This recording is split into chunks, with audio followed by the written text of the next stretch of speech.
तो इस वीडियो को देखने से पहले आप इसका इंट्रोडक्शन वीडियो जरूर देख लें। तो हम एक्सरसाइज 5.2 स्टार्ट कर रहे हैं। सो क्वेश्चन नंबर 2 से। तो क्वेश्चन नंबर 2 हमारे पास क्या कह रहे हैं कि right first 4 term of the AP, कि आपको एपी के पहले 4 टर्म को राइट करना है, लिखना है। When the first term A and the common difference D are given as follows. जब आपको उस एपी का फर्स्ट टर्म जो कि ए है और कॉमन डिफरेंस डी है वो आपको दिया गया है। तो इसके पार्ट 1 में हमें क्या लिख के दिया हो कि फर्स्ट टर्म ए है और कॉमन डिफरेंस डी है। तो हमें 4 टर्म लिखने हैं। तो पहले टर्म को लिखने के लिए हमने क्या वर्ड यूज किया, a1, और a1 हमारा किसके इक्वल होता है, a के ही।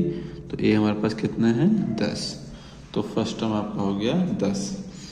सेकंड टर्म हमने बताया था क्या होता है कि a में आप d को ऐड कर दो, ठीक है ना। तो a हमारे पास कितना है 10 प्लस d कितना है, वो भी 10 है। तो इसका सेकंड टर्म कितना हो गया हमारे पास 20, ठीक है। अगर हम थर्ड टर्म निकालते हैं तो थर्ड टर्म हमारे पास कितना आता है, a प्लस 2d। और यही बताया था कि हमें जो टर्म निकालना है d में क्या हो जाता है, कम हो जाता है। तो a हमारे पास 10 है और 2 इंटू डी, डी कितना है, d भी 10 है। तो 20 प्लस 10 कितना हो गया 30। और फोर्थ टर्म क्या हो गया हमारे पास, तो फोर्थ टर्म आएगा a प्लस 3d। देखो जो यहाँ 4 है तो यहाँ कितना हुआ 3। उसमें से a हमारे पास क्या है 10 है, 3 इंटू डी कितना है 10 प्लस 3 नाम कितना हो गया 30 और 10 कितना हो गया 40, ठीक है। तो पहला हाँ खत्म। सेकंड पार्ट्स में आपको लिख के दिया हुआ है कि a है -2 और d है 0, ठीक है। तो अब इसके में 4 टर्म निकालने हैं। तो फर्स्ट टर्म हमारे पास क्या हो जाएगा, फर्स्ट टर्म तो हमारे पास a ही रहता है जो कि -2 है। सेकंड टर्म होता है a प्लस डी, a कितना है 2 और d कितना है, सॉरी a है -2, d कितना है 0। तो -2 में 0 ऐड करने पर -2 ही रहेगा। a3 में क्या होता है a प्लस 2d।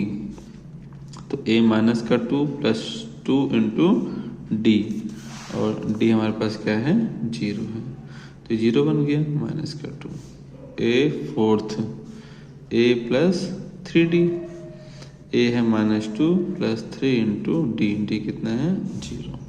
अब ये चीज़ हमारी बन गई 0। तो हमारे पास क्या आ गया -2, ठीक है। सेकंड पार्ट्स भी हो गया हमारे पास, 4 टर्म हमने लिख दिए हैं। अब थर्ड पार्ट। थर्ड में आपको a लिख के दिया है 4 है और d बताया गया -3 है।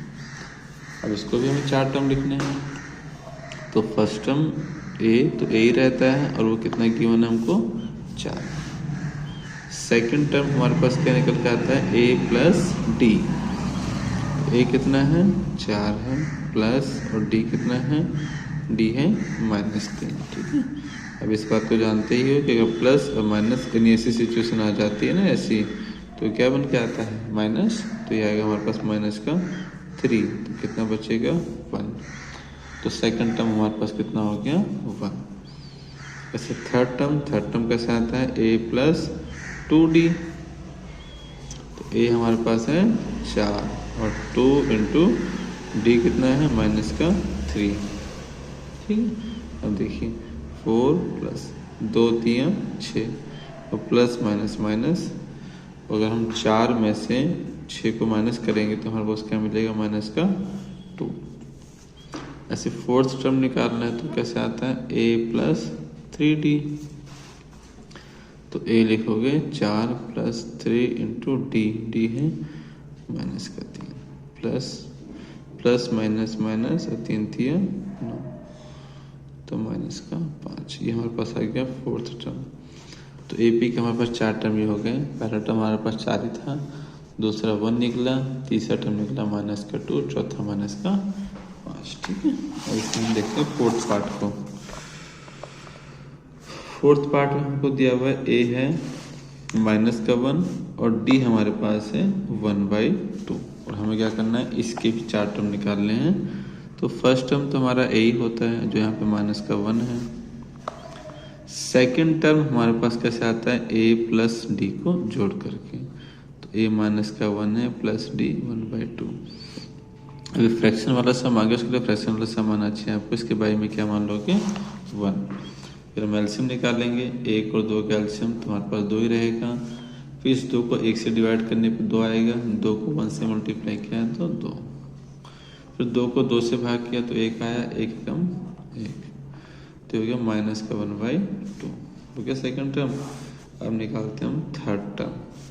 थर्ड टर्म कैसे आता है, a + 2d तो a - 1 + 2 इंटू d कितना है 1/2, 2 से 2 कैंसिल हो गया तो -1 + 1 और ये हमारे पास क्या मिलेगा हमको 0 देगा। ठीक है, अब फोर्थ टर्म जो कि होता है a + 3d तो a लिखो -1 3 इंटू d 1/2 तो -1 + 3/2 इसके डिवाइड में कितना मान लेंगे हम 1, 2 रे कैल्शियम 2 ही आया। अब 2 को 1 से भाग किया तो 2, 2 एकम 2 प्लस फिर 2 को 2 से डिवाइड किया तो आया 1, 1 का टेबल 3 बार तो 3 तो आपका ये आएगा तो -2 है +3 है तो घटेगा, 3 में से 2 गया तो 1/2 ठीक है ना।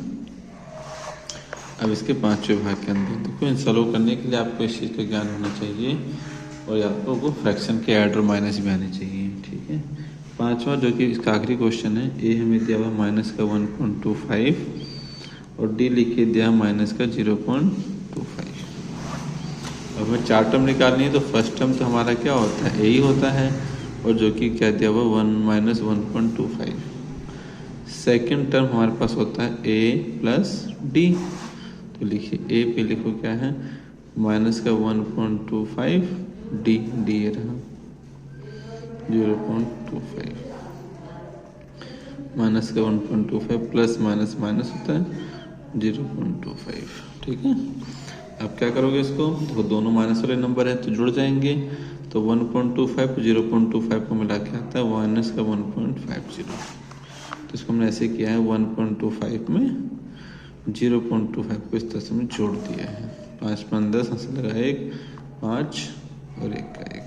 ठीक है, अगर दोनों नंबर माइनस वाले होते हैं तो जुड़ जाते हैं पर सिंबल माइनस का ही रहता है। ठीक है, अब निकालेंगे हम कौन सा टर्म, थर्ड टर्म निकालते हैं। इसका थर्ड टर्म कैसे आता है, a+ अब तो याद हो रहा होगा ये a + 2d बिल्कुल सही सोचा। a हमारे पास है -1.25 2d तो 2 इंटू d हमारे पास है 0.25 तो -1.25 तो प्लस माइनस माइनस ही रहेगा। अब 2 को इससे मल्टीप्लाई करने पे आएगा 0.50 आ जाएगा। अब दोनों नंबर माइनस के हैं तो ऐड कर लो इनको -1.75 थर्ड टर्म आ गया। अब फोर्थ निकालते हैं क्योंकि हमें 4 टर्म निकालने हैं तो a+ कितना 3d बिल्कुल सही तो a हमारे पास है -1.25 3d कितना है 0.25 तो -1.25 3 से इसको मल्टीप्लाई तो आएगा 0.75 तो दोनों नंबर माइनस वाले हैं तो फिर पहले तरह जुड़ जाएंगे, ये -2.00। ठीक है, तो आपका फोर्थ टर्म आ गया और आपका क्वेश्चन नंबर खत्म हो गया। Thanks for watching. अगर वीडियो आपको अच्छी लग रही है तो चैनल को सब्सक्राइब कीजिए और अपने दोस्तों में भी इसको शेयर कीजिए। थैंक